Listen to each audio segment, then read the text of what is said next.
Arsenal throw it away at the death.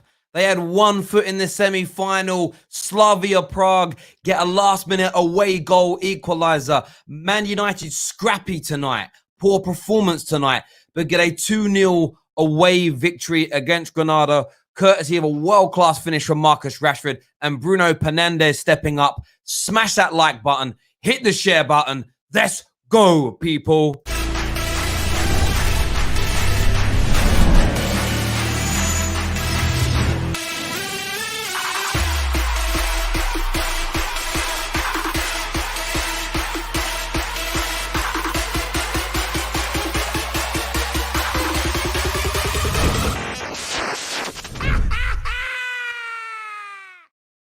Hello, welcome back to the Football Terrace. What a night of football we have just witnessed. Arsenal missing gilt-edged chance. Aubameyang, Lacazette, Saka in the first half. They should have put that game to bed. But Slavia Prague were always in it. They were always there or thereabouts. Pepe steps up, gives Arsenal the opportunity to push themselves through to the next round, gives them that cushion going into the second leg with no away goals conceded. And then right at the last moment, right at the death, Arsenal doing Arsenal things. They concede a goal. Man United on the other end of the spectrum, average performance tonight. Legitimately average performance. I'm shocked Scott McTominay stayed on the pitch so long. Dan James was a waster tonight. But a couple of moments, well, one moment of real brilliance, a long ball from Victor Lindelof. Rashford's touch and control is amazing. And one little statistic on that, by the way, just quickly on Marcus Rashford tonight. The first player in over a decade to score 20 goals for Man United, over 20 goals or more on 2 consecutive seasons on the bounce. And only the 6th player in the Premier League era to do that for Manchester United. Andy Cole, Dwight York, Ruud van Nistelrooy, Rooney and Cristiano Ronaldo are the others. And they said he was championship level. Well done, Rashford, tonight, and well done, Man United. Pretty much booking yourself in to that semi-final. We're going to be reviewing both games here on the Football Terrace tonight, so stay with us. Nowhere else is giving you that kind of coverage. Kesh, Igao, Neeks, Elite KJ, all backstage, ready and raring to go. Ready and raring. I've got my light up too, bro. I've got to turn this down. One sec. Oh, it's too dark. That's better. That's better. It was hurting my little eyes, making my eyes a little bit sore, as it were tonight. Let's go to some of your comments here. Take your time with it. Is trending. Igal song, please. Terry, Arsenal FC is a social experiment. I almost feel sorry for Arsenal fans by this point. Legitimately, by this stage, I almost just feel sorry for them. I really do. Fernandes, he got more penalty goals than open play goals. I don't care. I don't care. I don't care. Yeah, I don't care. Hang on, let me just check my phone. Hang on. One sec. Nah, I don't care, bruv. Could not care less. Bruno Fernandes. Everyone's putting it in. Bruno's a cheat. Oh, listen, bruv, that was a pen. Honestly, that's assault, bruv. Man got smacked in his jaw, bruv. I saw that AJ style. He got dropped. That's what I saw anyway. That's the way I looked at it. But I want to know what your thoughts were on the performances tonight's goals scored. I'm not reading that one out. Not reading that one out. I'm putting it on the screen. Alan says beating Slavia Prague isn't for everyone. I assume you beat them this year. I don't even know who Spurs beat. It was terrible in the end. Oh, just the last minute goal. I can't wait to chat to a gal on this one. I really, really can't tonight. Let's do a few more of these. Doncaster had better finishing than us. That is from Dylan. And do you know what tonight? Listen, the goal at the end was poor to concede. But Lacazette, Aubameyang and Saka, hang your heads in shame. All 3 of you had piss easy chances to score. And you all bottled it. You all let Arteta down tonight massively. You let the fans down. You let the club down. You let the badge down. Awful message. Saka's a kid, so you can let him off a little bit, right? A little bit. But the other 2, wasteful. Absolutely wasteful. I'd probably be more angry with Man United's performance if we didn't win 2-0. I'm not happy with it. I wasn't jumping for joy. I probably will forget this game ever happened in a week. It was that poor. But you win 2-0. You know, pretty much got ourselves into the semi-finals, which is, I suppose, is what it's all about at this time. Some people are saying I'm saying I sent the wrong link. Did I send the wrong link out to people? That's a pisser. I will get the right one sent out to everybody else coming up a little bit later. But let's bring the panel on now, ladies and gentlemen. Smash that like and share button, people. Let's do this.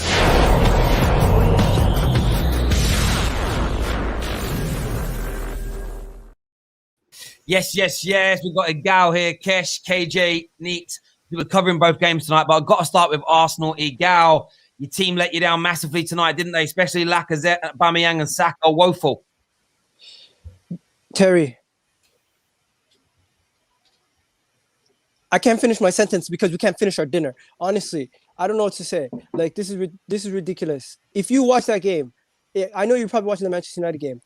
You have Lacazette wide open from the half, going on to goal against the goalkeeper. He somehow completely hits the bar and misses. Even in FIFA, the glitch wouldn't even allow that to happen. It's ridiculous how he missed that. I don't know how he missed that. Today, we were not clinical at all. Once again, same thing happens. We created chances. We had opportunities. We had 3 to 4 clear-cut opportunities. Once again, we're not clinical. We can't finish our dinner. Individual players have blood on their hands once again. Aubameyang came on. First chance he gets, he missed. Lacazette missed 2 clear-cut 2 chances. One of the ones were a little bit harder. And Saka's goal that was goal-scoring opportunity that was considered offside. It was not offside. It would have been given as a goal if he would have buried it in the first half. So we only have ourselves to blame. We have ourselves to blame for this whole performance. And you know what? Only Arsenal can sap your energy and take everything away from you. And Thomas Partey, once again, having a stinker. I can't defend him today. He had an absolute howler. Cedric, he's not a left back. Even though we have no left back options right now, we're screwed with him. Bellerin, I don't know what he was doing. Once again, Holding, Gabriel, they're not ball playing center backs as good as David Luiz, so we cannot progress the ball. It's crazy how much we miss David Luiz. I never thought I would be saying this a couple years ago, but we miss David Luiz. So he's so crucial to our build-up play from the back. It's ridiculous. And also, Leno, what are you doing? Just stand tall. Stay in front of the goalkeeper. Stay in front of the goal. He was literally inside the goal by the time the ball hit him. So you know what? Individual errors once again. And just to let everyone know, we haven't kept a clean sheet since Manchester United. 0-0. Yeah, listen, again, I can hear the frustration there. Kesh, do you feel the same? Just more poor finishing, more poor play? And in fairness, what I could see in the game, I didn't watch it as intently as the United one. Slavia Prague were in that match the whole game. For me, first off, no energy whatsoever. Players didn't take it up on themselves to actually get in the game, show some fight, some spirit. From the moment the game kicked off, it was on Saka that was really making you run, where he's willing to take the ball and get on it.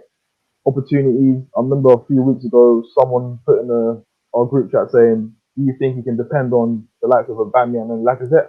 And I said no, because I've seen it year after year. I've seen it again on the Vanguard against Atletico Madrid. Chances to put away, didn't take them. Mistake happened, then Koscielny whatever he done, Griezmann scored. Like, it happens all the time. It's not something that I'm not aware of. As again, like, you had so many senior players that just didn't step up.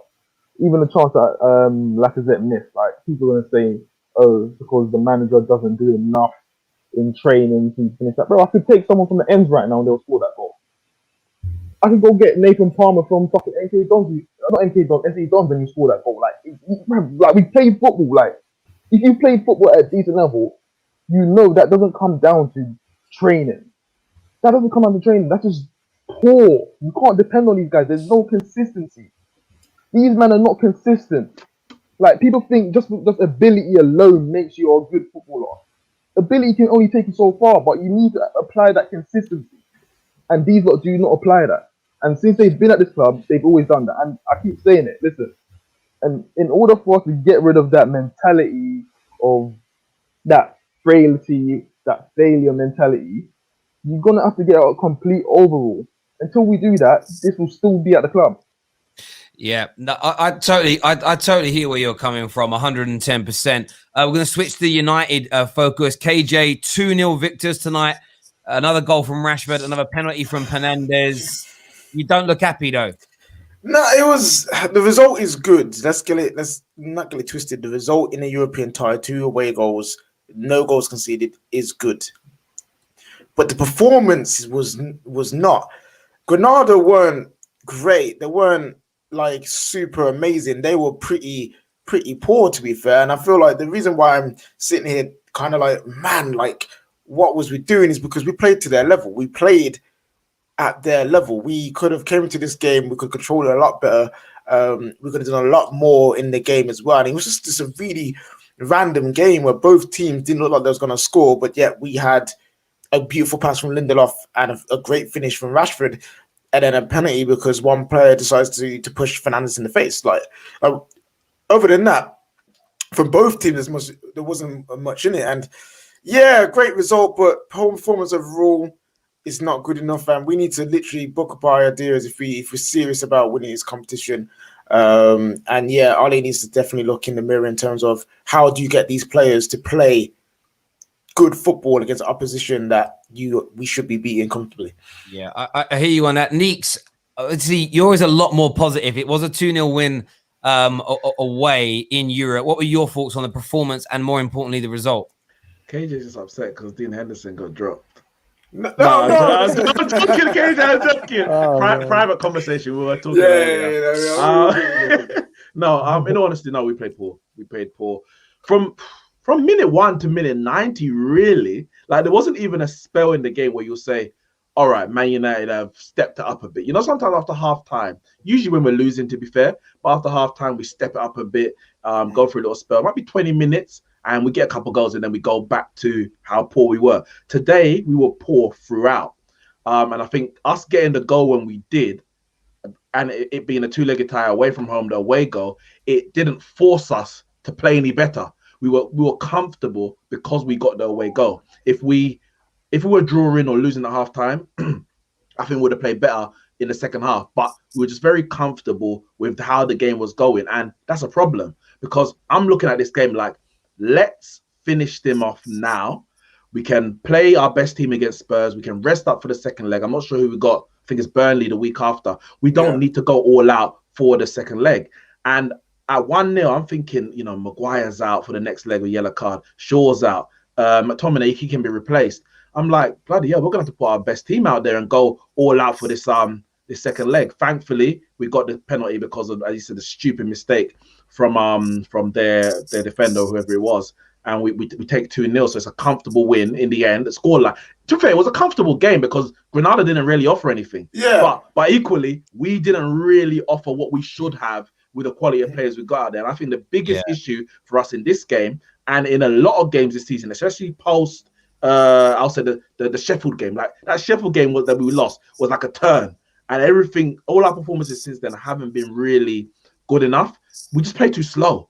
We play way too slow. You see the ball gets to Lindelof and Maguire, and they're passing it around themselves and bringing up the pitch slowly.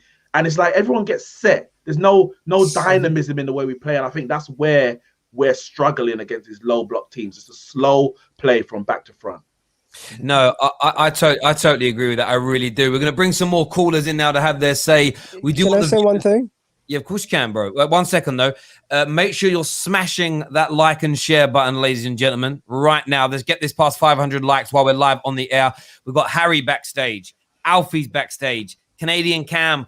Brian, all the way from the United States. Man like Johnny. Honestly, he's sitting there. I don't know if he's happy, sad, angry. He's strangling a puppy, everyone. No, he's not. He looks fuming. We're going to get Cam on a little bit later as well. Loads of callers, loads of guests. So stay with the Football Terrace for that. Yes, Gal. This is the level of quality that you guys have. People are trying to say, you know what? Arsenal can win the Europa League. Manchester United can win the Europa League. Yes, we can. But at the end of the day, you look at the two games. You guys were 1-0 up. We were 1-0 up. What did you guys do? You guys went on to get that second goal and you control the game. Where we ended up completely messing up, creating our own problems and conceding a goal from a silly mistake. I hear that. And it just goes to show you guys the two different levels. You guys are currently in the top 4, comfortable the whole entire season. And you know what? A lot of people on our end are more angry and puts more pressure on the manager. Today, if you are getting at the manager for Lacazette's miss, for some of these misses these players were making, take a hard look at yourself. But Igal, I was watching the game as well, the Arsenal game, majority of it. And especially in that first half, you look terrible. Like your play was so slow, lethargic, like you didn't realize that you you're at been home to 1-0 Slavia up at Prague. halftime, though. No, yeah, because Saka had that chance. I get that, but in terms of your play, like we won 2-0, but you can still criticize players for individual errors, of course. Yeah. But you can still look at the overall team play and ask, why is the team playing like this? And you have to look at the coach and the manager. You can do both. You can do both. What I'll say to you is this. You're right. Man United did have more quality. We saw the game through. We're the second best team in England this season. You're literally 10th, bruv. You saw a 10th place team's performance tonight. That league table doesn't lie. We're going to go to some more calls in just a moment. Based on how United fans talk, you'd think we won every game under Fergie by 4+ goals. That is the element of truth in that as well. United is such a mediocre team. I remember telling my brother that United will never be the same after Sir Alex Ferguson. This club has been dead for years. Monsieur says, guys, it's now United's trophy to lose. I mean, it's been United's trophy to lose since we knocked out AC Milan, in my opinion. Mohammed here says it's humanity's fault for relying on Arsenal to serve social justice. Stop it! Shame on us for thinking Arsenal could carry out a job. Hopefully, Villarreal. I mean, Arsenal are not out yet. They might still do it. They'll do the next. They'll do London here. Miguel, the manager doesn't start Martinelli. Only decent player we have. We are only decent player. We are 10th. Use your head ASAP. Man like Zayn. We haven't seen Zayn in a while, bruv. Says relying on Rashford again. What boring football you play. We will win it. I think it wins. We will win it as we have smashed you twice this season and we have better youngsters, is what man like Zayn. How is Zayn's got that chest after this? Zayn, send a super chat about Arsenal. Let us know what happened in that game. Yeah, bro. I'm confused. Listen, what I will say again quickly on Rashford, only the 6th player in the Premier League era to score 20+ goals a season consecutively. Only 6 other players have done it, and he's the first player in 10 years to do it for Manchester United. The club needs a lot of work. We need a better manager than Ole overall, still in my opinion. But put some damn respect on Marcus Rashford's name. The last 2 players to do this for us were Rooney and Ronaldo. The 3 previous players before that were Dwight York and Andy Cole, treble-winning football players. And the only other player outside of that was Ruud van Nistelrooy, one of the greatest strikers in European history. Put some damn respect on Marcus Rashford's name after another achievement. By the way, he's going to break his record. He's going to get at least more than 2 goals this season. He's going to get 3, 4, 5 more. He's going to break that record. 2 seasons running. One of the highest goal scoring inside forwards in European football. Elite player, no doubt. We're going to get on top of that, Terry, just 1 penalty for those of you in the comments. Yeah, just one pen as well, which people said he wouldn't do. Smash that like and share. But next up, we are going to bring on callers through one by one. Please be patient backstage with me while we do this. Johnny is with us now. Johnny, what you got to say, mate? Right, you know, I'll fucking say how it fucking is. That was a trash game. I am sick of coming on here and fucking complaining about his performances. Fuck the result. I don't give a shit. I don't want to win it playing like that. We don't deserve to win it playing like that. What is that? What is that? Come on, man. The mid-table La Liga, they've conceded the most goals in La Liga, and we can't dominate them and put them to the sword. What is this? I'll tell you what it is. It's a shit show. Credit to fucking Marcus Rashford. Absolutely phenomenal takedown. Beautiful goal. Absolutely beautiful. Yeah, he fucking deserves that. And a lovely fucking ball from fucking Lindelof. Right? But that's where positives fucking stop. Right? We've got a penalty. I thought it was a soft one, but it is what it is. And he just put that away. Right? So the scoreline's flattering. Right? That performance is not a Man United worthy of a Man United. That's not worthy of being a Man United team. It's just not good enough. Right? I agree. I'll tell you another thing. If you think we're beating Roma Ajax playing like that, you're smoking some strong weed. We are not beating them playing like that. You know what I'll say, Johnny. Europa League lacks quality, so I wouldn't even because let's be honest, we beat AC Milan the last round, and we all complained about performances there. And listen, I'm not saying we played well, but don't overestimate Roma and Ajax and Villarreal and Arsenal. Like, unfortunately, we could actually win it playing this bad. But I agree, I don't want to play this bad. We need to play better. Let me finish up because I've got to go to work. Yeah, just let me say one piece and I'll leave. I am sick of coming on here. I don't care if you're OLE in or OLE out, right? You can't tell me, no matter what side of the fence you are, that this football is worthy of being under Man United. This is not worthy of a Man United team. It's not. It's boring. It's marginally better than Jose, right? At least with Louis van Gaal, who played with some structure, they just look like 11 individual players. I'm so sick of fucking these dead performances.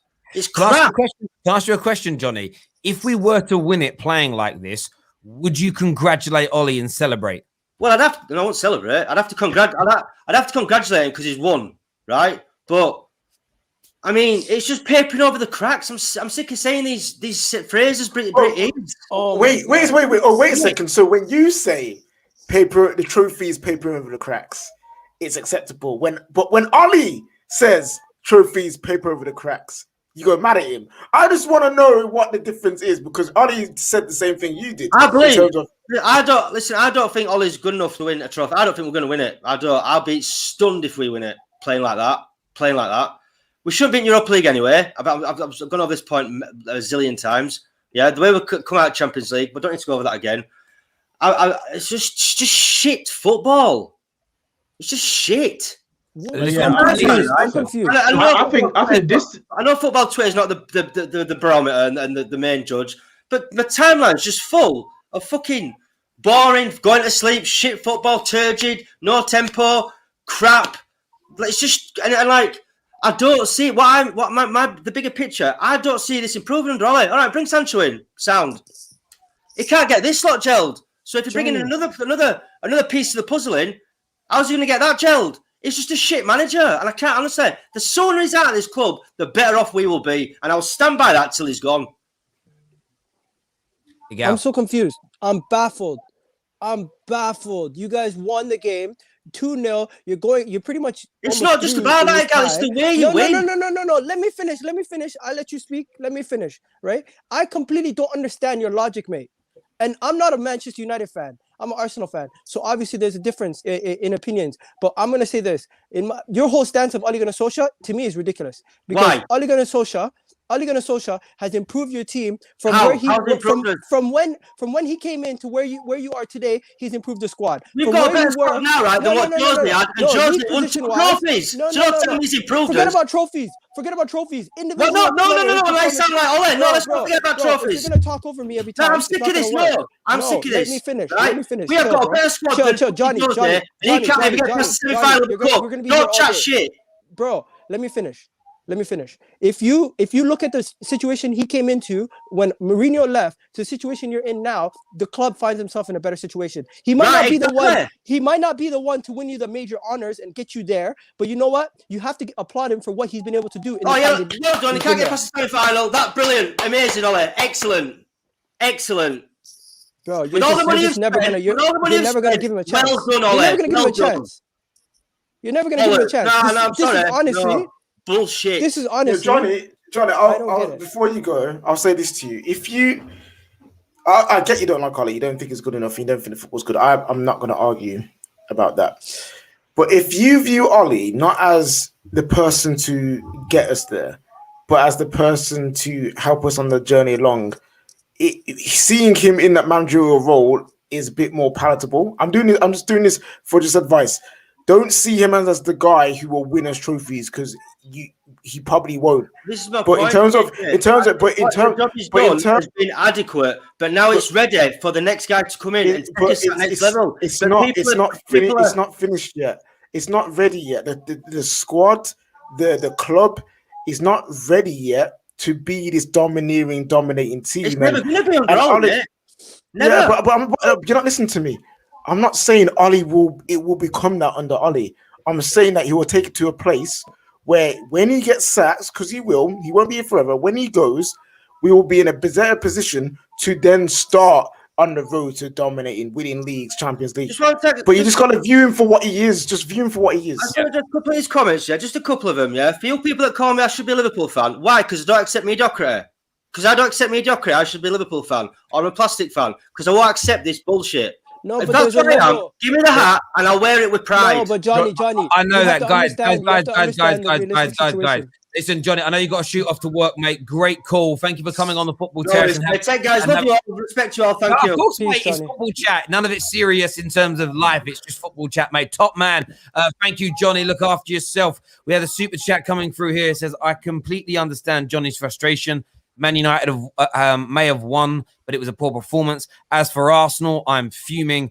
It is one game for them to win. It was one game for them to win against racism. Man like Jerome there with that comment. Next up on the show, we're gonna go to Harry, Arsenal fan. He looks down in the dumps. Harry, what happened, Al? We started slow. We started scared. We started nervous because of the Liverpool result. We still created chances. We didn't take the chances. Then second half, we were scared of conceding an away goal. So we played within ourselves. We still created some chances, but then we still missed chances. And then when we got the first goal, like Kesh said, we don't have the resilience, the mental strength, the attention span, the balls to hold on to a game. And this is why I said weeks ago, we've got as much chance of finishing top 4 as we do as winning the Europa League, which is 0. And many Arsenal fans will call for Arteta out. They'll tell you that Bellerin shit, that Rob Holding shit, that Cedric is shit, that Xhaka is shit, that Aubameyang needs to be sold, all of these players. So I'm not sure why there is so much noise or surprise that we drew 1-1 at home tonight. Slavia Prague comfortably beat Leicester in the second leg.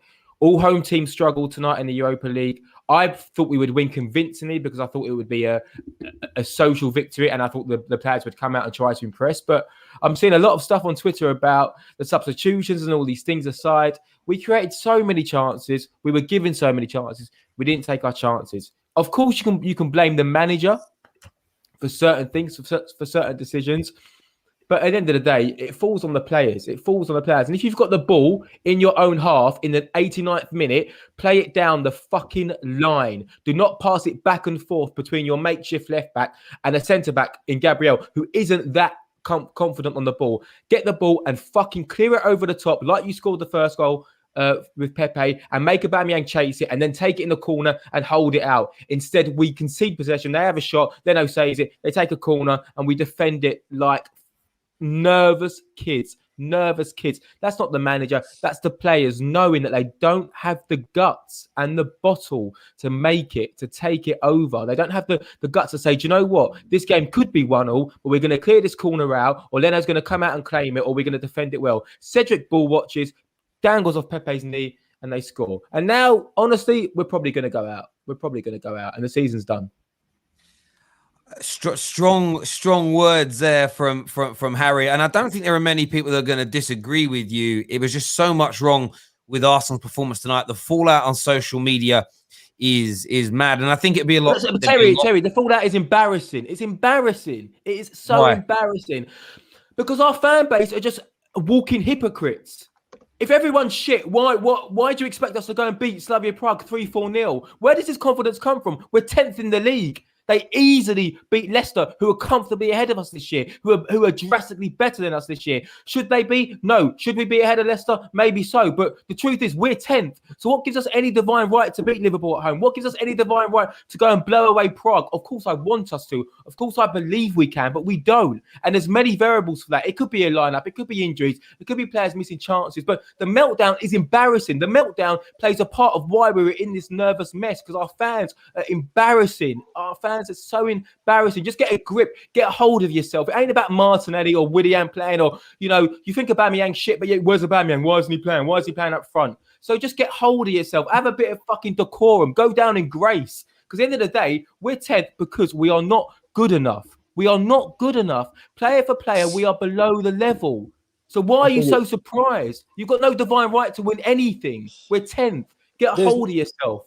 There's nobody seems to be grasping the reality of the situation. And at the end of the day, there's a situation where lowering your expectations doesn't mean accepting mediocrity. It's just understanding the situation, the team, and the limitations of this squad.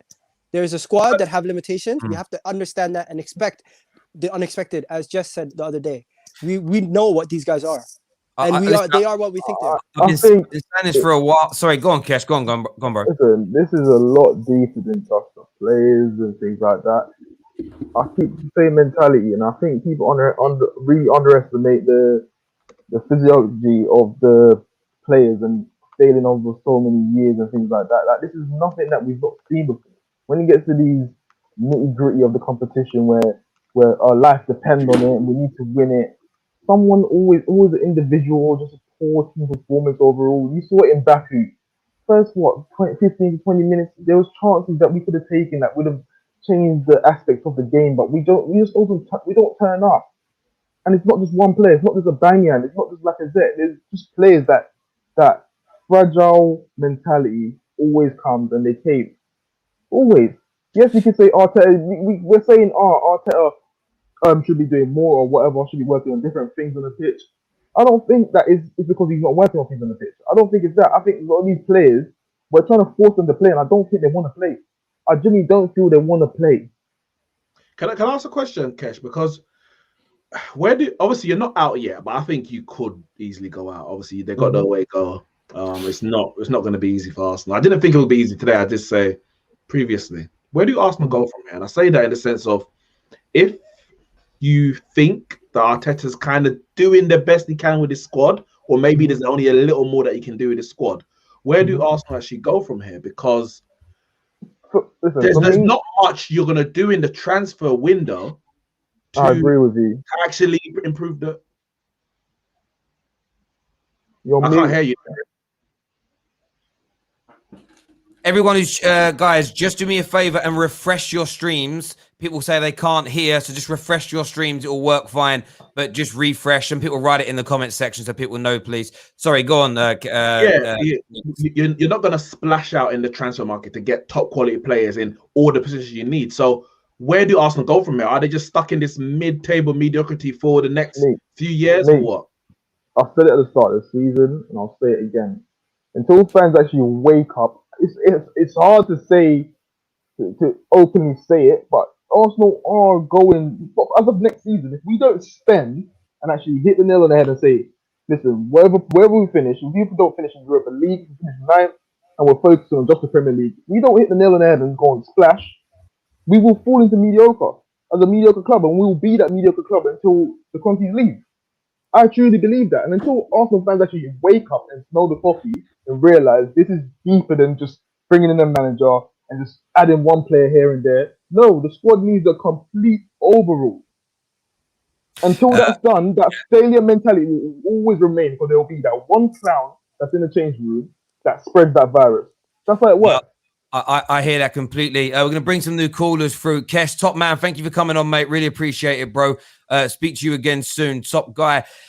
One thing I'm going to say to Arsenal fans is this, and I genuinely mean this, and I don't mean it in a horrible way. I said for a few years now, I think Arsenal fans have got to start realigning their standards. Stop thinking about top four. Stop thinking about winning any of the major trophies.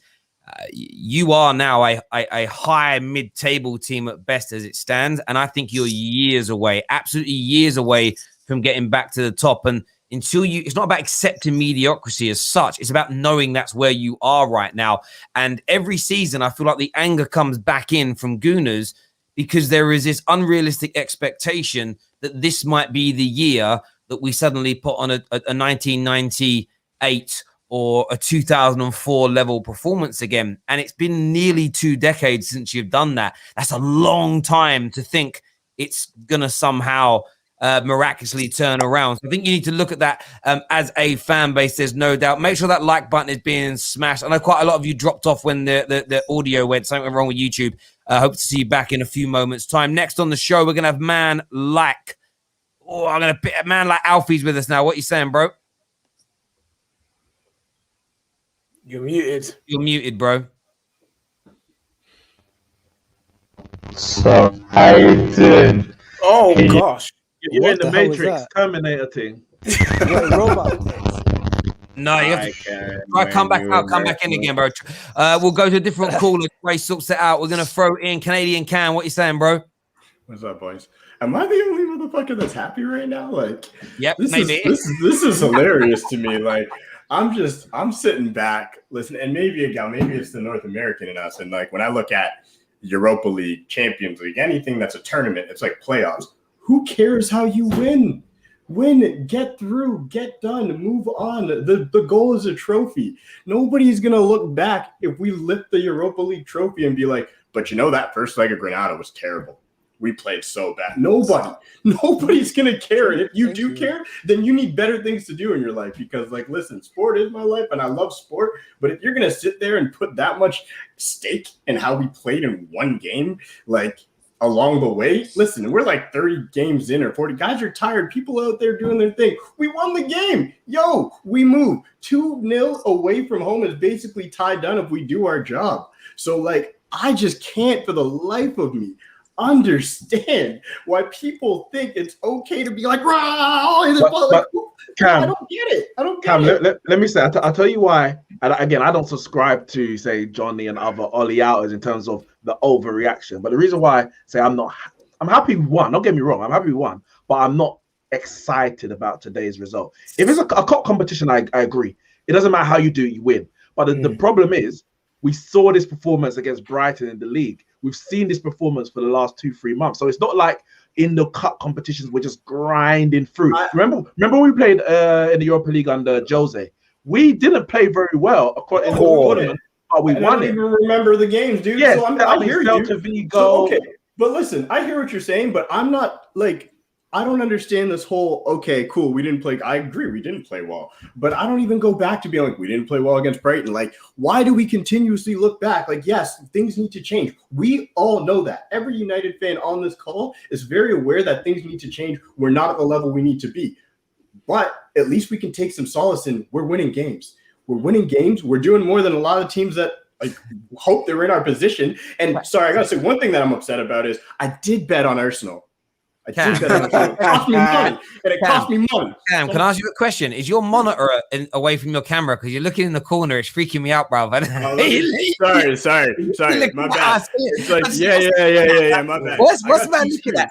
Listen, two screens. I understand, bro. Like, I'm not happy with the performance tonight. But when that second goal went in, my mood changed because it secured us going through. My frustration wasn't so much at the performance level at this stage of the tournament. Is that we didn't go and get that second goal, which meant the second leg's on tender hooks. The fact that we went out there, we got that second goal by hook or by crook, it makes me somewhat happy. But you've got to remember about OLE OUT as in terms of the people that they don't want to hear a single word of praise towards him. If he wins this Europa League and we finish second, that's bad news for them because it makes it the best season of any one individual manager since Fergie retired because there's a trophy and there's a second place finish and probably going to be equal to, if not better points total than we've had before. And they haven't worked out as a collective organism yet, as the hive mind they are, of how to debate their way out of that. So they're just frustrated because they're worried that it might happen because we should be able to beat every team remaining inside this tournament. What they hide behind is but we didn't play, but I just want sort of good football. And I understand that to a degree, but it's the level of anger that comes with every single victory. Recently, me and KJ have spoken about this. We've done many match reviews where victories have led Man United fans to be more angry than defeat. And it hasn't made much sense to me. You know, it just really doesn't. Like, I'm not saying people should be jumping for joy tonight, going, wow, we're amazing, I'm buzzing, Ollie's the guy. But at the same time, like the way social media is trending, it's like we lost. Terry, man, I feel like you talk about Arsenal fans. I mean, I know I say Arsenal fans are delusional, but man, you've just scored 2 away goals in a 2-legged tie. Like you are 95% there, bar a calamity. So then that means you go into the semi-final. I mean, if you complain about the start of football after that result tonight, then it's simple. You just have an agenda which you can't get your head out of. It's that simple. This football is all about progressing. All about progressing. And whilst I'm really angry at Arsenal, the truth is it's going to be hard for us to progress, but it's not over. But listen, man, you've won 2-0. So Ole Gunnar Solskjaer in, Ole Gunnar Solskjaer out. If you're a fan of your club and you want to go and win the Europa League, then what do you have to do? You have to win each game you play or not lose. And you've just done that. European football doesn't have to be pretty every tie. Like, you see a lot of like grinding the 1-0s, the 2-0s. Jose made a career of it in Europe doing that. And it is about just progressing. And so that's why as United fans, we should be like, cool. We're one step closer to the thing that we doubt, or many doubt Ole can do, which is win a trophy. I feel like what someone like Johnny, where it gets confusing, is you say your biggest complaint is Ole doesn't win his trophies, we always fail. But when we get closer to win a trophy, it's either he's not going to win it anyway, or I don't even want us to win it playing like this. So even if he does win it, there's already something there to say that, that doesn't even count because we won it playing badly. And I'm just like, that's just not fair now, is it? But when people, again, and it's not, some people saying Terry is sitting on the fence. I'm not. Everybody knows my thoughts on Ole. I think we could do with a better manager. But I can't be angry after every single game. It just doesn't feel natural to me to keep, I've said my piece on Ole, on what I think we need after him. I can't be angry all the time. And someone says here, I watch football for entertainment. I disagree. I don't. I to a degree I do, but I watch it because I want to watch my team win. Because if we were playing entertaining football but not winning, I'd be far more angry than playing this kind of football and winning games. So for me, the entertainment thing, and that's a preference thing, and each person to their own. Terry, it's not a preference. Terry, it's fashionable. No, that's not a preference. If you want to be entertained, go watch wrestling. No, guys, go watch. I don't know. Go watch YouTube. It's football. It's about winning. Listen. The Thank social you, media Harry. trend, Yes, Harry. guys. Exactly. The social media World's trend gone fucking mad. it's fashionable to want your manager out. It's fashionable to criticize your manager. It's fashionable to be against what's going on at your club, go against the man, go against the team. Yeah, we're doing it. No, that's not me. That's not how I'm built. I'm built different. I support the team, even though we're going through struggles, even though we're going through situations.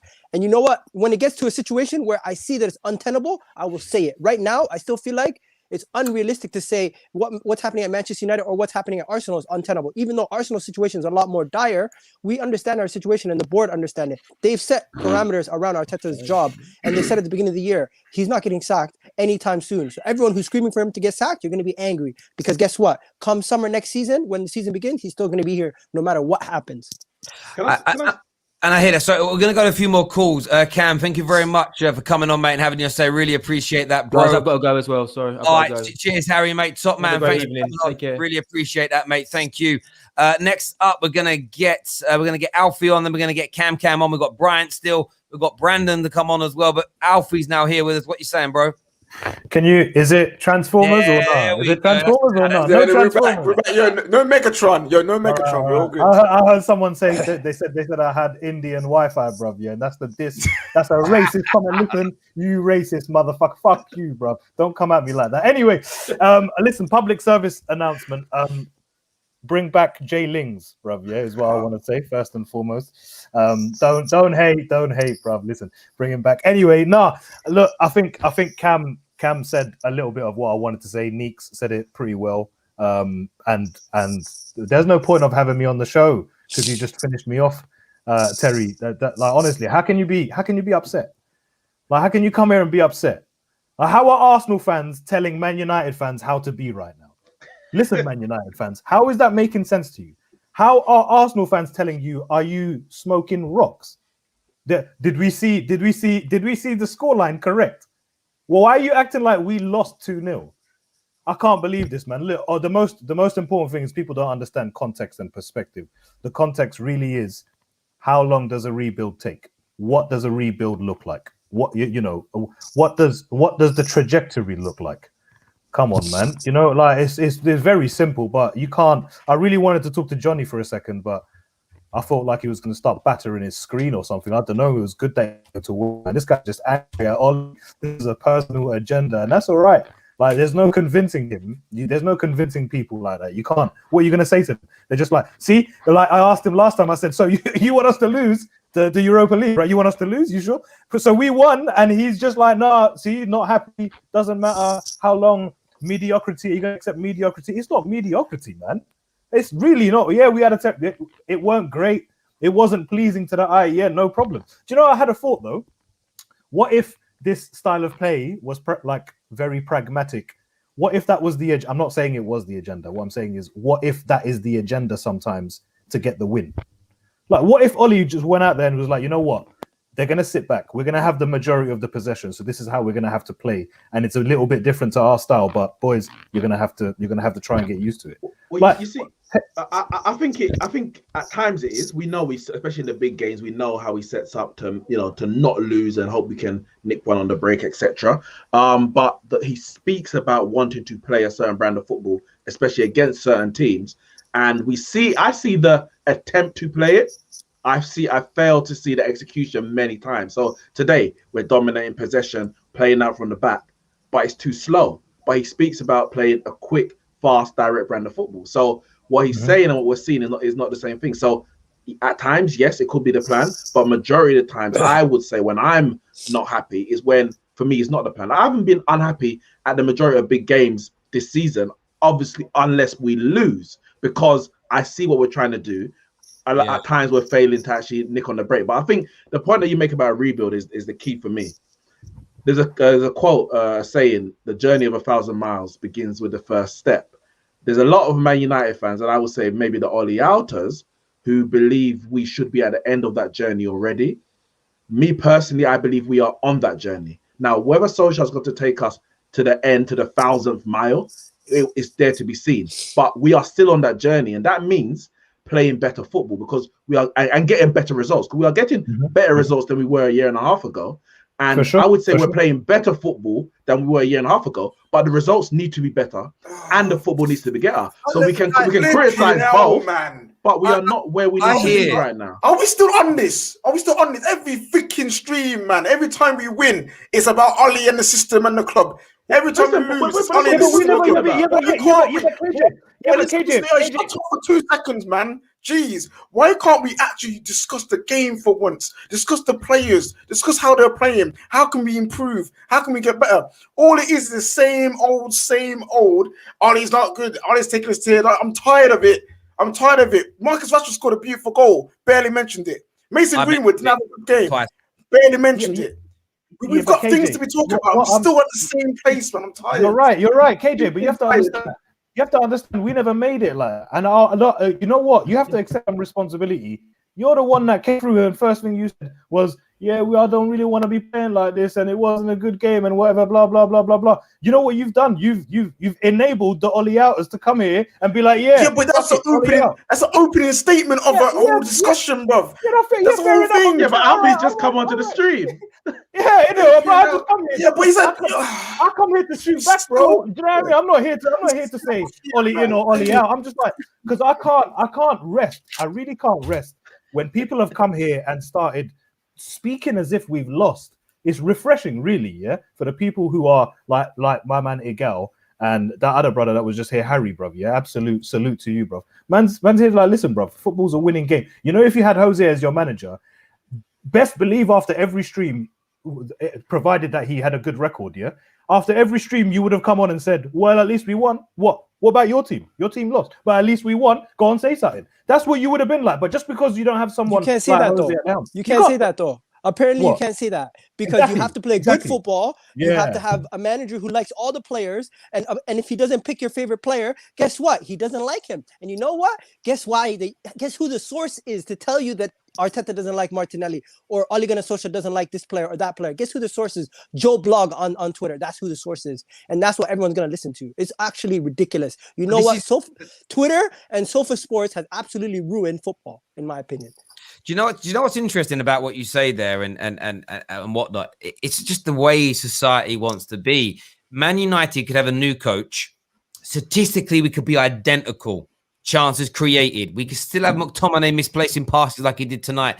You could still have young Greenwood being a bit inconsistent. Rashi making a few bad decisions and playing through injuries. Bruno scoring too many penalties for people's liking. Pogba being inconsistent to some people. Slabhead being slabhead. Right, you could have all these same things happening, but if a particular person that hates Ollie loves the new manager, there will be reasons and nuances. Look how happy Chelsea fans are with Thomas Tuchel. When they scrape a win and don't play well, they jump for joy still. But there was a system and the twin sixes did X, Y, and Z. It's just the way it's going to be. And you've either got to embrace the ride or get off, because that's how it's going to be now. And when the new manager comes in for any club, the same process starts. What happened when Chelsea got slapped the other day? Certain Chelsea accounts were all like, I told you Lampard weren't that bad. It's just the way it is. It's the way it's gone. And that's the era of football and social media fans we're going through. On today's game, KJ, when it comes to Manchester United, who let you down to a point? Who let you down today, and who stood out to you as like a star boy, top performer? Today, Dan James to me just showed that he's just not at the level. It's unfortunate for him. He's still here. He tried his best, but the simple things he couldn't really do well. He did a couple of runs, but led to nowhere. So for me, it's just Dan James. I've getting to the point where I just feel for him. He didn't choose to be Man United. They chose him, so he's here and doing whatever. And then who impressed me today? Lindelof impressed me today. Lindelof had a very good game. I was very impressed. I normally cuss Lindelof for being a soft youth, but today he was strong. He was combative. That ball over to Rashford was beautiful, absolutely beautiful. And this is what I like about Lindelof. He can play those balls. He's more consistent than Maguire, in my opinion. So yeah, Lindelof today is what I want to see more from him. That's what I want to see more. And I'm glad he didn't get booked, because we actually need him for the next round, because he would have missed the game as well. There was a moment where in the middle of the pitch where the referee, I feel like he could have booked him. It was after Maguire, and I was wondering if he was thinking, let me not give both of their centre backs a booking, because he was booking our players left, right, and centre today. It was crazy. Yeah, he definitely was. I mean, for me, when does it get reset? When do the bookings get semi-finals? Semi-finals. I mean, if we get, in fact, that's why I was happy when that second goal went in tonight, because we don't. For me, if we just scored that second goal, I would have wanted the Maguires, the Luke Shaws, the Pogba's rested anyway. It should now mean at home we start a few more of the slightly fringe players, the Amads, the Donny. Give them an opportunity to go out there and play and do something. It gives like if I see Rashford start next week. I'm not one of these people that normally kicks off a starting lineup, but the boy does need to rest that. And he was looking ropey at the start of that first. It's almost like his pain-killing injection hadn't quite kicked into gear yet, if that makes sense. And I was watching a film earlier on today. It was on in the house when I was working. You ever seen Varsity Blues? No. You ever seen that film? It's good. Like, it's a high school American football TNT, and that's a great strip club scene. It's funny. It's not dirty. It's funny. But it starts with this star quarterback who's going to go on to do big things. They keep giving these injections in his knee because he's got a bad knee. And then he gets he falls over in a game and his knee just obliterates and shatters. And I watched that today. And when I saw Rashford limping after a few minutes, I was like, oh no, it made me worried. And then of course he scored that goal, which still, I'm going to repeat it again. First player in over a decade to score 20 goals in 2 seasons on the bounce. And only the 6th player in the Premier League era to do it for Manchester United. Think of all the strikers and attackers we've had. He's only the 6th person to do it, and the first in over a decade. Absolutely phenomenal from Marcus Rashford. Nothing but praise for him today. Let's do some more callers. We're gonna bring Brandon on. Brandon, what you saying, bro? What can I say, mate? That game there just sums up our season, to be honest with you, mate. I'm not even angry. Not even angry, because I expected it. Yeah, everything is wrong at Arsenal Football Club. And again, that includes this fucking manager. Like it or not, it includes this manager. 66 minutes before he made his first substitution, and he stood at the sidelines clapping like a fucking seal, as though we're playing like prime Barcelona. Right? Listen. We were shit, man. Why did he not make substitutions early? Why is he playing Rob Holding again? Bellerin again? He doesn't learn from his mistakes. I get he's a rookie. I get that he's not got the experience in that. But this is beyond a joke now, mate. Beyond a joke. The guy has to go. The players have to take responsibility as well. But you can't keep giving Arteta a free pass for this shit. Seriously. Okay, It's not good enough. if you watch that 90 minutes and you've drawn to the conclusion that this is all single-handedly on the manager, and that also Rob Holding, who's our only right-footed center back, shouldn't be playing because for some reason you want to, for the first time ever, play Pablo Mari and Gabriel in this game. Bellerin, who's our main starting right back, you want him playing, or you don't want him playing for who? Chambers? A guy who just a couple of weeks ago nobody even wanted in the team. Also, you're going to criticize the manager specifically, but you're not going to point out Lacazette's miss. You're not going to point out Aubameyang's miss. You're not going to point out Saka's miss. You're saying it's an awful performance. You're saying, you know what, the players do get credit also, but just as much credit that you're giving to Arteta's blame, you're not throwing the players' blame. Honestly, I'm seeing you saying, you know what, deflect everything that happened for the 90 minutes and point it at one person, one individual. You can do that for the whole season, but for this individual game, Brandon, you cannot tell me that Arteta we should not have gotten more from this game. The players were set up properly. The tactics were set up properly. They did not finish their dinner. Lacazette, clear on goal from half. Did Arteta tell him try to go top bins? No, that's his decision. When he has a clear-cut chance, Saka, did Arteta tell him to miss it and go wide? He could have gone near post. No. What about Aubameyang? He came in 2 seconds when he came in. His first chance went wide. Did Arteta tell him to do that? No. Pepe was his substitution. As much as you want to criticize Arteta, he substituted the players. He made 3 substitutions. He was bold. He brought in El Neni, he brought in Partey, and he brought in Aubameyang. And before that, earlier, he made another substitution. He made 4 substitutions. Bang! What did it do? It got us back in the game. Almost won us the tie.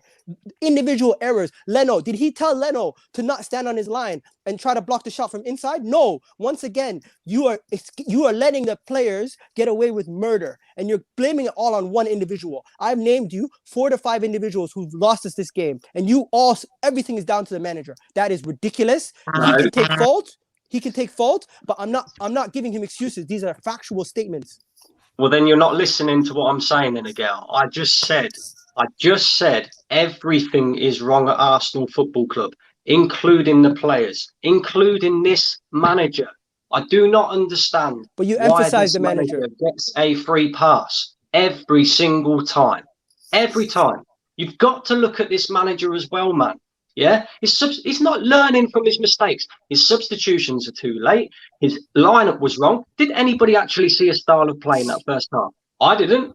I thought our style of play was high press, high intensity. Was anybody pressing? Was anybody actually going to try and win the ball high up the pitch? No. Yet he stood on the sidelines going, oh, well done, it's all right. We'll just carry on playing like fucking clowns. We should have smashed Slavia Prague tonight because they was just as shit as us. And yes, we didn't finish our dinner. Yes, it's not Arteta's fault that the players did not put their chances away. But the manager has to take the blame as well. He has to take the blame as well. Okay, how much? Okay, so if this was a scale from 1 to 100, how much of the blame are you putting on the players who missed the chances and the individual manager who set them up? Igal, I'll let you, honestly, I'll let you, definitely. I'll let you answer that one. You know the thing with mentality is driven by a number of factors. That's the badge, yeah? So the kind of club that you represent. So factually, yeah, I'm going to speak as a non-hater now. Any player that joins Liverpool knows that when they go into a European game, you have European pedigree. This could be your first ever Champions League game as a player, but you know this badge has European pedigree. And if your manager can instill in you, I'll give you another example. This season, it wasn't the players that every single time Man United went a goal down and were losing, it wasn't the players that were just like, nah, what are we going to do about this? This comes from the manager. That mentality to bring that back, that's the Man United way. It's a never give up, never die attitude.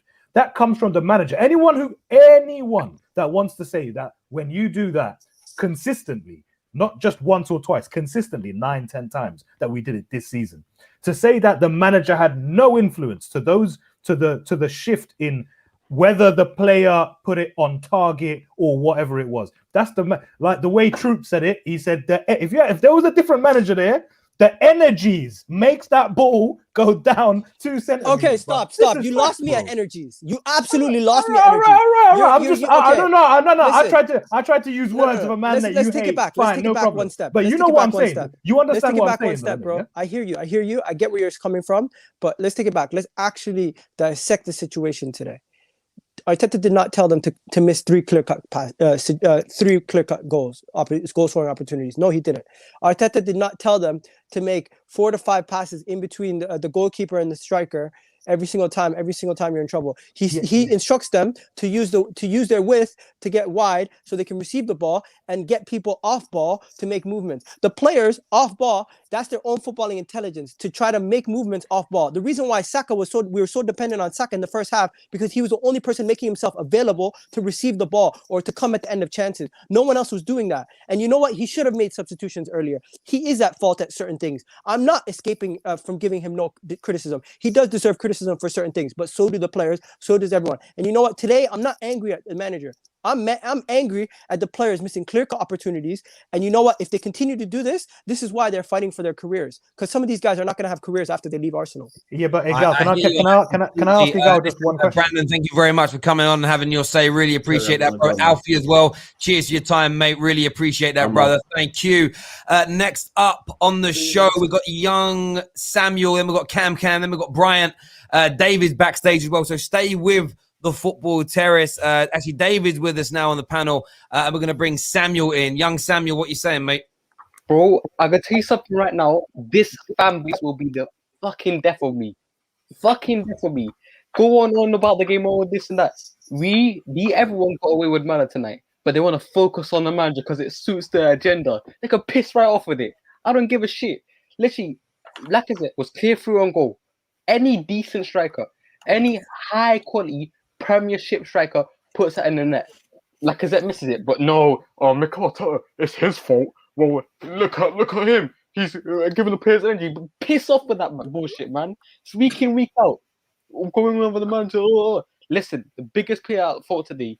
No. I'm going to go on something else. Do you think Arteta inners can't criticize the manager? Yes, we can criticize the manager. Mikel Arteta was massively at fault today.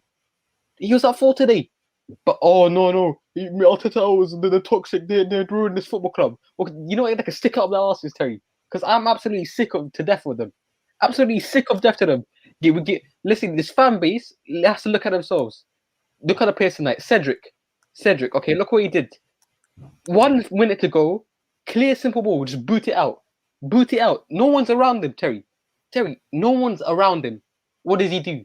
Boots the ball out, goes for a corner. They don't know the basics of football. They do not know it. I want to go on with the press. I want to go on the press as well. Because look at the press that was happening earlier this game. Arteta was encouraging players to press. Come on. They didn't listen to his instructions. It's clearly a cultural problem at Arsenal with these players, possibly with the manager from top to bottom. This club is rotten. Everywhere is rotten. Sorry, going on. Samuel, listen, not a problem. That's what you come on here to do. Top man, thanks for calling in and having your say, mate. Really appreciate that. We will go to David in a minute, but next we've got Cam on here. What you saying, Cam? Hey, listen, yeah? Hey, Gal, you're my guy, yeah? Even Harry, yeah? But don't be sitting there. Now, you know me, innit? You fucking know me. I was never Arteta out, innit? I'm telling you right now, we need this fucking bloke gone because it's not just today's game, which all you man are focused on. It's been the past 4 or 5 fucking games, bruv. We played the same shit level football. It is down to the players, yeah. I do get that. Lacazette should be finishing his dinner. That's why I call him a fraud. Yeah? Aubameyang, that's why I call him overrated. But everyone fucking got onto me beforehand at the start of the season, innit? But now they're fucking starting to see why I call these man what they are. You can't sit there and tell me Arteta is good for this fucking club, bruv. This Arteta, listen, even Emery got us fucking 5th, and I thought he was the worst manager possible. This guy can't listen. This guy can't even get us to fucking 9th, blood. This guy can't even get, bruv. He can't even get us to 7th, G. You cannot tell me this manager is good for this club. The players need to all fuck off as well. Yeah, all these Wenger players, all these fucking Emery players, because Arteta is so focused on getting Emery players out, he's forgetting the deadwood that Wenger bought. So this is down to Arteta, blood. Okay. Are you mad about this game or are you mad about the whole season? I'm confused. I'm mad about this game because I tried to give the whole season. I've been trying to give him his flowers. I've been like, do you know what? I'm just keeping on about. I even said, I'm gonna give my man to the end of the season and see what he does in the summer, innit? Yeah, before I make judgments. Yeah. Yeah. When I said that, I still didn't actually think we'll be in the fucking same shithole we're in. Because the amount of times we've had the chances to catch up, but we fucking flop as per usual because of the fucking system and the players. The players obviously don't like the system, so why does Arteta keep playing the fucking system? Okay. Listen, Cam, Cam strong words there. Go on, Gal. Go on. Cam, you're my guy. I know you, and we've spoken about this numerous times. And I feel like you're more fed up of backing the team that's underperforming, and you know what you're saying. No, it's not that. He's embarrassed, bruv. This whole performance today was a fucking embarrassment. Okay. Blood. Let me get back to it. Let me get back to my point. Don't you feel like in the summer? Don't you feel like with the run of games that we have coming, right, and the fact that the tie is still not even done, even though we drew, we know it's not mathematically done. We can still win this tie quite simply if we get an early away goal at Slavia Prague, right? The season might be over in the Premier League, but mathematically we can still move up the table. So when you're saying we can't finish even ninth, that's not true because we were ninth, yes, like literally the other day. The points what I'm saying, Gal, you're not getting the point I'm trying to get. It's a little bit overreaction, bro. I'm not. It's not an overreaction, bro. I've been seeing it for the last 4 or 5 games, bro. Furthermore, I seen how long ago was the Burnley game? We spoke about this a month ago. You said you're willing to give him until the summer because you can see he's starting to get because I didn't think he would be in his rut, bro. I thought he would have got us up, but he hasn't, blood. He's gone work. A month ago when we discussed this, a month ago when we did discuss this, I know what I said, and I'll say what I said. I said I want to give this guy till the end of the season, see what he does in the January transfer window. I mean the summer transfer window. Hopefully he can get rid of the deadwood players that we need to get rid of. But this guy now, since then, every performance since then has been so shockingly shit. The last 3 games I've seen us play have been so embarrassing. I listen, Cam. I understand where you're coming from, and I get the frustration. Thanks for coming on tonight and having your say, mate. Love, bruv. All the Gooners watching, hit that like and that share button. I want to know what you're thinking and feeling. I am going to go to David like I promised, but I need to get Brian on. He's been waiting patiently for ages. Brian, what you saying, my guy? Man United fan. Up, Brian? How you doing, bro? Doing good, man.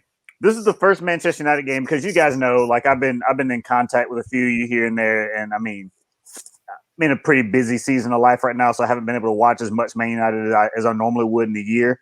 And I was so happy that this is like as it's winding down, I was able to sit down and watch them play. It was a tough game to watch. Right? I mean, it's like wasn't super entertaining, but Manchester United got the win.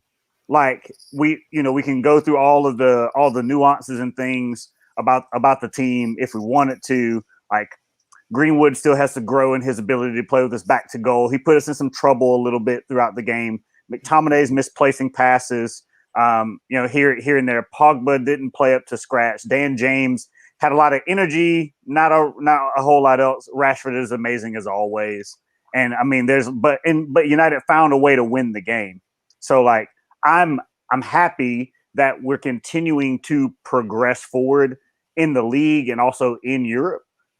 Even if the performances over the past few weeks or so haven't been the best. So happy that we got the win. No need to go back and forth about OLE in, OLE out. I don't care anymore. I just want Manchester United to do well because I'm a Manchester United fan first. Forget all the rest.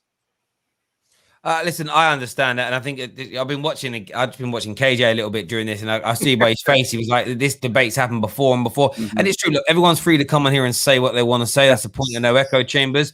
But yeah, I was expecting a bit more about the performance tonight, and I get some people may think this is because Ollie is the manager. But let's talk about the game. Give me some specifics, not just McTominay gave the ball away too much. Yeah, I saw that too, bro. But why? Yeah. What could you do different? Who would you play instead? Give us some kind of opinion on what else could be done different. And I think if you've done that, KJ's touched on that as well. And there were some things tonight with Man United that I would love to see improved. As you say, Scott McTominay's ball retention was. It's not even his ball retention; it's when he gives it away. It's bad. It's one minute he does something good, and then the next minute, it's an easy ball out on the outside, and it doesn't make it. It's so. All I kept on thinking today was, I love Declan Rice in that position. Mm-hmm. There's this level about McTominay. The one thing about McTominay's game that I have a hard time with, like, I love how solid I love how he shields the back line in that double pivot. Like, I love the way that he goes about the game in that position.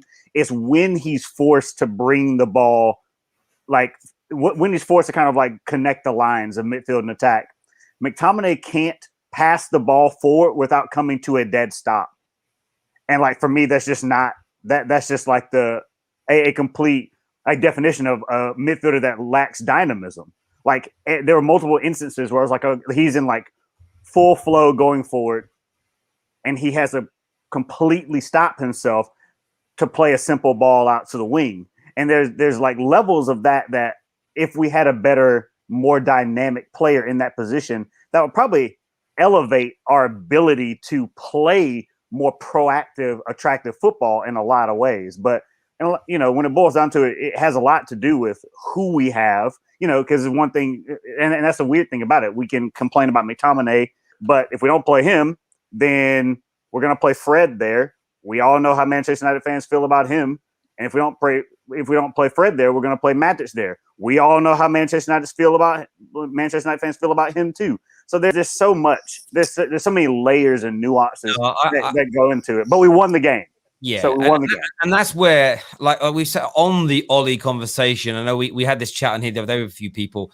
The reason I'm so desperate this summer for the 2 or 3 remaining positional holes to be filled without major players leaving. So bring in Declan Rice, bring in Sancho, bring in a good level and a top quality Varane, just to use Varane as the name, and no one leaves, is it gives Ollie no excuses and it ends the debate. Ollie will either prove himself good enough or prove himself not to be good enough. And we can actually maybe just go back to more talking a little bit more about the football and stuff like that. Brian, great call, mate. Thanks for coming on and waiting so patiently. Really appreciate that, bro. Top man.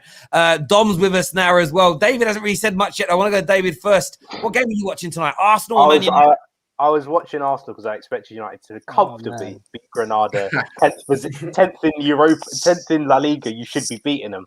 My real question though is to Egal, and it's if you have one of the best goalkeepers in the Premier League, one of the best left backs in the Premier League, one of the best centre backs in the Premier League, a world class midfielder in Thomas Partey, a great statistic midfielder in Xhaka, 3 really good youth players called Emile Smith-Rowe, Martinelli, and Saka, and you have this world-class striker called Aubameyang. If it's not the manager's fault, why can't you beat Slavia Prague? Because to me, that don't make sense. Listen, we weren't clinical. That's why. We weren't clinical. Today, we were set up properly. We did everything that we needed to do. We just couldn't finish our dinner. That's not on a manager, bro. At the end of the day, So- if you're So playing, it's not on the if you're- manager, even though listen, you're if intent. You're intent. even in like if this was FIFA, you'd break the controller because you literally did everything. You did all the build-up play, you did everything, but you get in front of goal, you freaking have time finishing on. You're gonna break the controller, bro. Literally, that's what was happening today. Miguel, so in response to David's question and your answer, so if it's not on the manager, have Arsenal fans overstated how good your players are? So Tierney, he's not the best Tierney left back didn't in the play league. today, so No, that no. I'm not saying Tierney's fault, but just wait. So Tierney's not actually the best left back in the league. Leno is not one of the best keepers in the league. Aubameyang's not a world-class striker. Lacazette isn't a top. Like you guys say so many things about your players and your team, but yet you're failing. But it's not the manager's fault, and you say it's the player's fault. So how can those two things exist? Yeah, they Listen, can't coexist. at the end of the day, you have fans that are gonna hype stuff up, overstate situations, talk about things. Only ones that I can speak about is the ones that I've mentioned.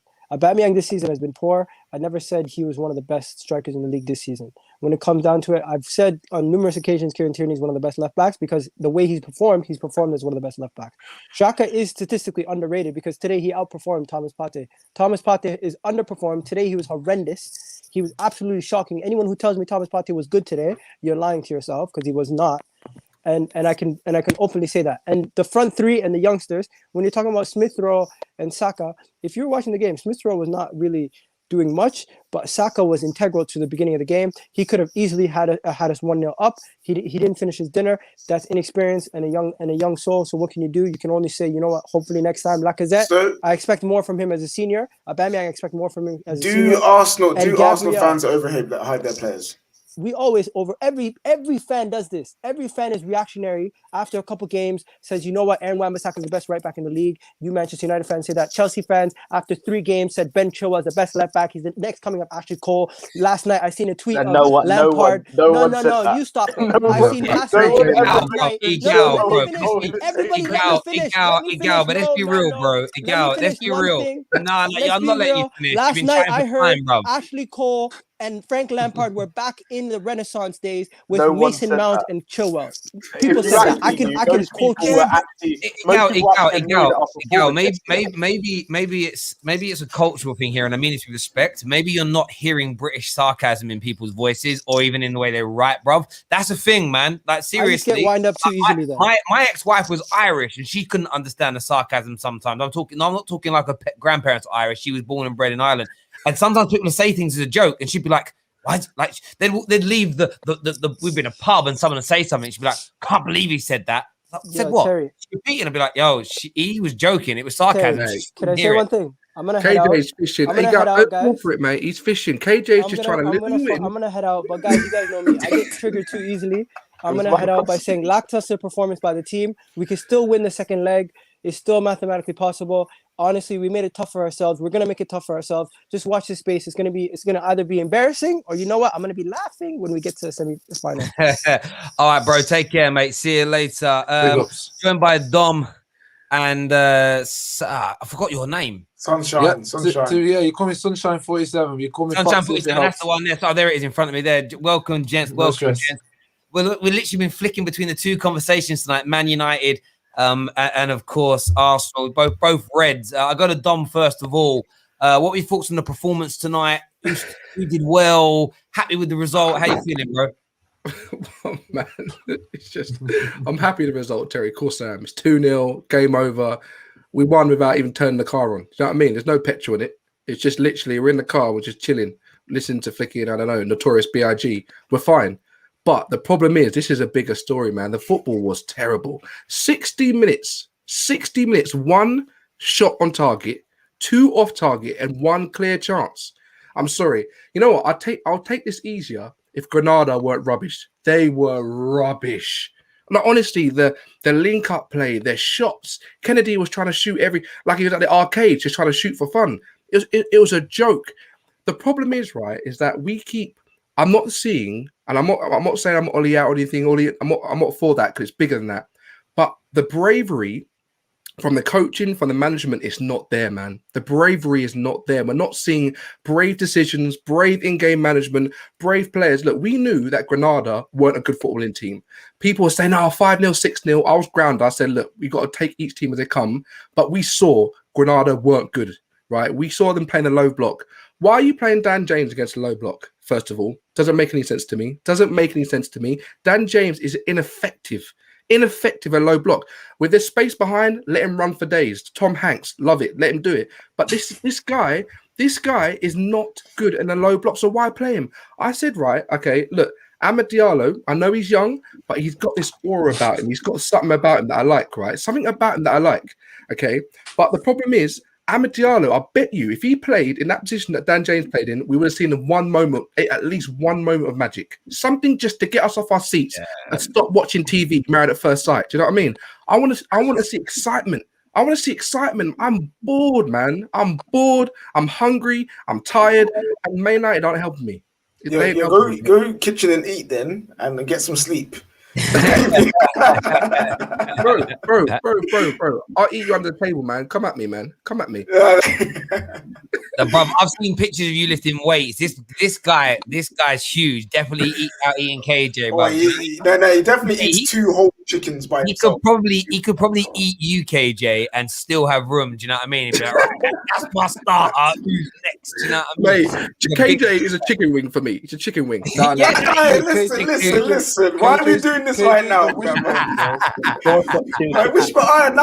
I see you guys. I see you guys. KJ's the wishbone for Dom. Oi, man like steroids flex, fam. Okay, I hear steroid flex. I love that. Now, bro, I hear what you're saying. I thought the Dan James. I was happy enough with the team when it came out, and that was because I misread it. I tweeted it, and I thought I got called out for deleting the tweet yesterday. I'm not going to delete the tweet again because I missed.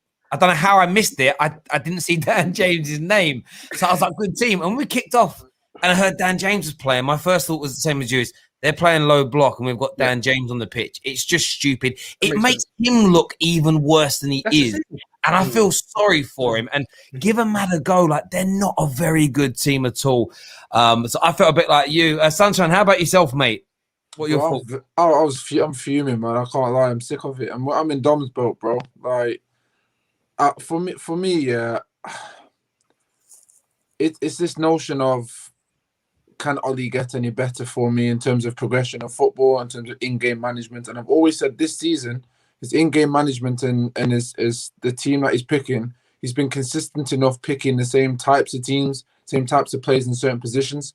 And if that's going to be the case moving forward, like I've always been saying, if Pogba was to leave, which I still think he will, if he's to leave, I've only ever seen us play that stupid long ball over the top for Rashford to bring down. That's always been a part of the plan or part of the system. If you just use the eye test based on games we've played, that's all we've seen. We've seen a lot of it. Seen a lot of the ball time, a lot of that ball being played over the top. When Pogba goes, I'm not going to expect Victor Lindelof to just keep binging that ball over the top. I want to see the ball to be progressed. And for me, I don't feel he's progressing into a style of football that will allow us to move up the league next season. Now we can talk about he's second, yeah. I think that just papers over the cracks for me, because by saying he's second, it makes you lose it makes some fans lose the ability, especially fans I've spoken to. They lose the ability to be able to step back and look at the bigger picture and go, okay, look at the season, right? Let's look at the whole season as it is. There are many factors that Manchester United fans can't really control. Manchester United, the team, can't control. Okay, i.e. the weakness of other teams, the fact that we've got no fans. And let's be honest, if you've been to Manchester United's ground and you're playing, I've been one of them, when Luke Young was absolutely slapping, oh mate, he was the worst on the right back, and I was screaming my head off like, what are you doing? What are you doing? Yeah, that energy coming onto the pitch, into them players, like, as a player, they feel that. Now imagine the weak mentality that, in my opinion, Fred has, and a few of our other players. Like when fans are getting on their back, booing this, and this, you think they're still going to be able to turn up and play football?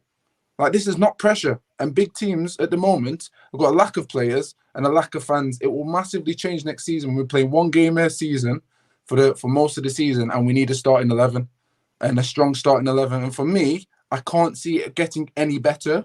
I'm happy with all these taken us, but I can't see it getting any better. And that is my worry. And listen, mate, I overly what you're saying, I agree, and I've said it for a while now. I think Ollie's reached his ceiling. I don't think he can get more out of certain players.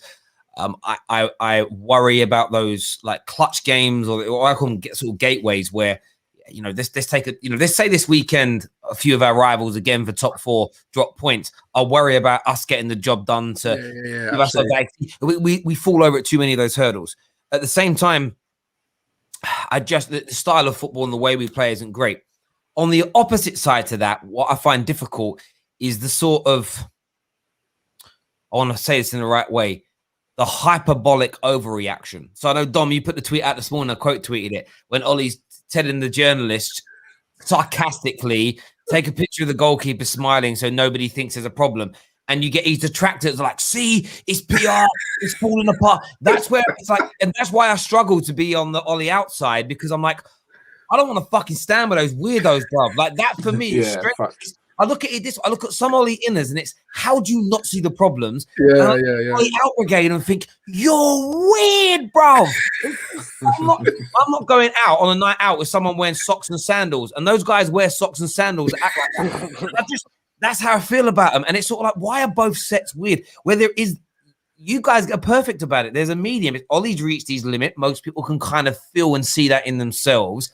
But at the same time, it isn't just a case of like that's why I keep calling Poch out. I think Poch is brilliant and wanted him. But these numpties that said if Poch comes in December, we win the league. No, that's ridiculous. Ridiculous. That's never happened. That's where I get annoyed because it's not a sensible conversation. It's just, you've gone too far. You're saying really good stuff, and then it's like, you know what I mean? Oh, Eddie Howe could win the league with this team. Yeah, of course he could, bruv. Of course he could. It's just that's where I get annoyed. There is never that balance area where it's like, oh, has Ollie done anything good? He hasn't done one single good thing since he's been here. But do you remember, Terry? Do you remember when people were saying when Arteta had a run, they were like, "Oh, Arteta would be perfect for Man United." Like people were saying, Arteta's better than Ollie. You just like, guys, stop. They're all the same thing. They're all the same thing. I don't know how old everybody is on this stream. I know how young Prime and David are. When Davy Moyes was our manager, I was season ticket holder at that point, still week in week. I remember being outside the ground. Ouch. And what I remember is this. I remember people saying we got the wrong guy. We should have gone and got whoever and now have in Martinez. We should have signed Martinez as our manager. But 12 months later, when he was getting sacked by Everton, they were all silent. And I want some. Let me grab somebody else. It's a toddler in the playground. I'm bored with my shiny toy. Let me go and nick another kid's shiny toy.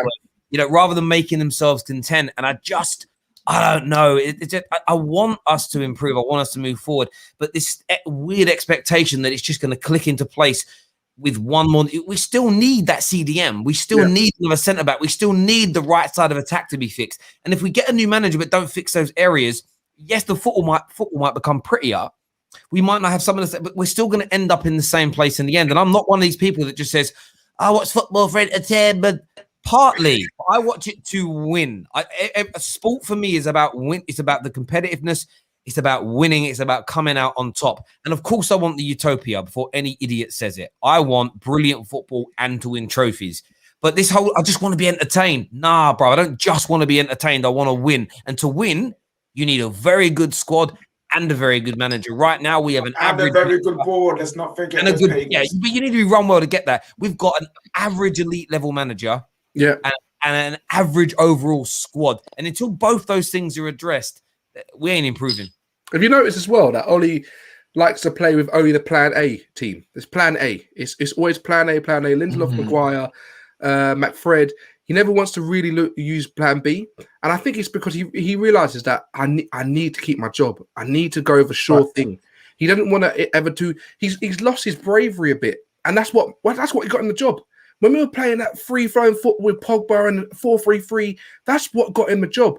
But what happens is, right, as fans, we can from the outside, and we're like, yeah, do this, do that. I'll tell you right now, if any of us became manager, we'll probably turn into Ollie because it's a different pressure. The pressure's coming from within, it's coming from outside, and you start to think, wait a minute, I'm now in the job. I've got to save my job. So I can't start bringing on Ahmad. It's not much about saving my job. I don't think Ollie's sitting there saying, my job is at risk. I need to save my job as well. Me, I just genuinely think it's for the best for Man United. I believe it's doing it this way, and he won't. I think it's part. He won't. I think it's definitely part of him. Definitely, he's a part of him. But all managers got it. But like people make it out like he's literally doing this for himself. No, he's he personally believes that this is the best way for Man United, and he's got no room. He has got no room to change, because if he did bring in, say he brought in, say he never sold Delo, say he kept the Delo and he started playing right back for us, and Delo's crap.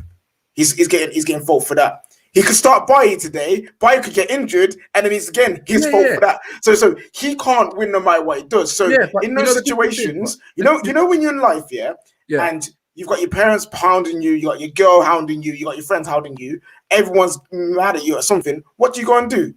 You're like, screw this, I will do what I want to do then. If I'm going to do everything wrong, I will do what I want to do. And I feel like this is the thing. This is what I'm talking about. Ollie didn't listen to anybody else or feel the pressure or think about himself at the beginning because he was working for the club.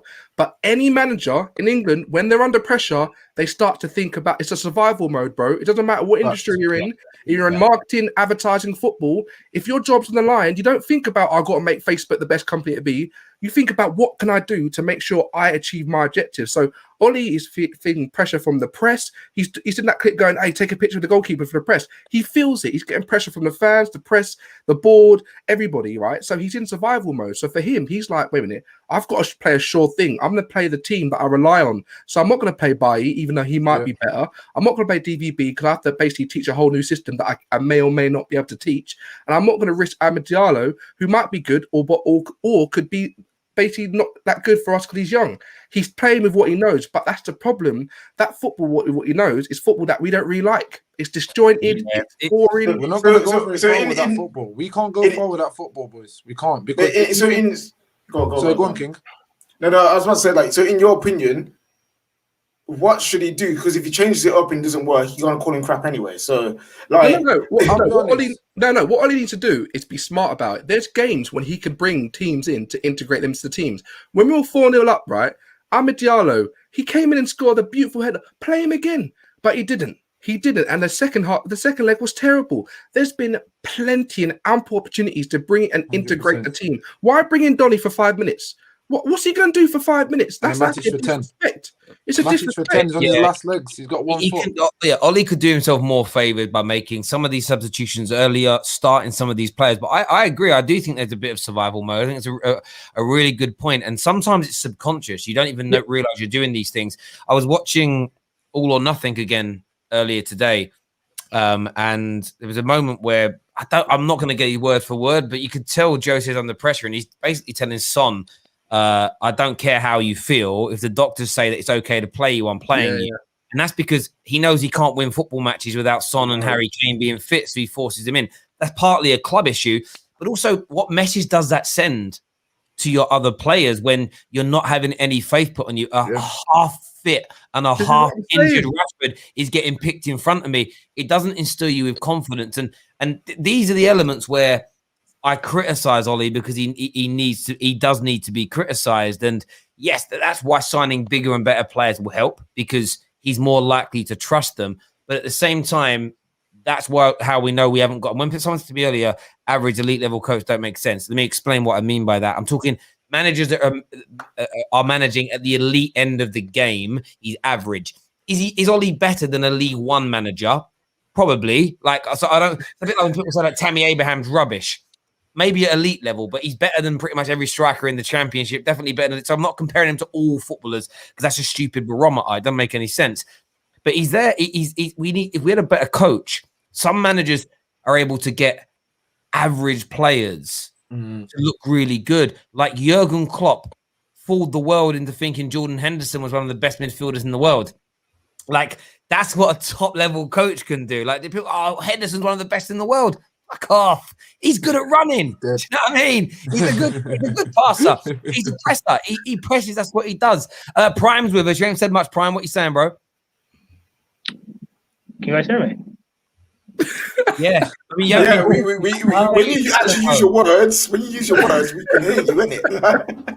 I don't know why you guys are laughing. I'm sorry. I didn't expect that to come out that way, bro. I thought it was going to be some huskiness, some Barry White, some. You caught me off guard, bro. Hello, apologies, man. That was a natural reaction. Apologies. I'm a bit conscious about my voice. I don't know. No, don't be. I think. Here you go.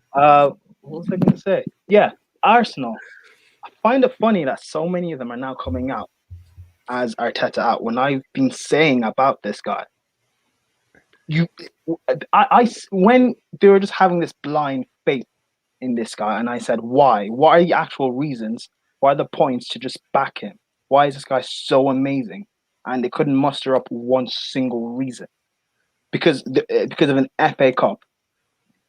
That's about it. When they were languishing in 15, and none of them were still saying Arteta out. They were still backing this process. When Igal was trying to bring up spreadsheets and dossiers and a bloody dissertation as to why Arsenal shouldn't be 10th and the whole league table is a lie and it's a sham, saying that we can finish 10th and win the Europa League and it's still a good season, saying that the board is still going to back this guy and no matter what happens, Arteta's still the guy for the future. Like, really? I'm not gonna lie and twist and say, as a coach, maybe he is good, and maybe in the future he will be a wonderful manager. I'm not gonna go against that because all of these pundits have said this and whatever, and who am I to disagree with them? But in terms of this club, your club, it's what? Prime, say it, please. Please say it. I've said it plenty of times. They couldn't even beat a racist club. They deserve the pain that they're going through. No. Say you're saying. I need you. We all need you to say it. Everyone in the comments wants you to say it. What? That he's a fraud? No. What say? That you're right. Come on, say it. Oh well, yeah. Well, right. The thing is, I am always right though. It's There he is. I am always right. It's because football is not that hard of a sport to read, and when you take your bias and your stupid emotions out of it, you look at things. When you take your glasses off, you can see it. Well, sorry, KJ. Well, no, it's funny. Someone on here, right, because of his voice being squeaky, his name being Prime. Someone said squeaky prime time. That's a great play on words. I love that. I love that. It's a shame. It's a shame Prime couldn't use the same logic of no emotions when it came to Jose, innit? But we'll leave that for another day. And that. No, but KJ, I don't know why you're saying Jose. I said the guy's finished. No. I did agree with you guys though. I don't remember that. If you go into a garage and all the garage guys, they all have like pictures of FHM women and whatnot all over the walls. Prime's got topless pictures of Jose Mourinho on his wall. Like, love Jose long time. He loves him long time. Prime knows that advert word for word. That advert that Jose's got. Yeah. He knows it. Which advert? Oh, don't worry. Prime gets a text message and the special one. It's what it says. He loves him. Listen, everyone who's tuned in tonight, hour and a half in now. We're done tonight. It's late, and I've got to go to bed. Everyone who's tuned in, a massive thank you to each and every single one of you. Please smash that like and that share button. Subscribe to the Football Terrace. Turn on the bell notification button. And until next time, take care. Goodbye. God bless. And we'll see you all.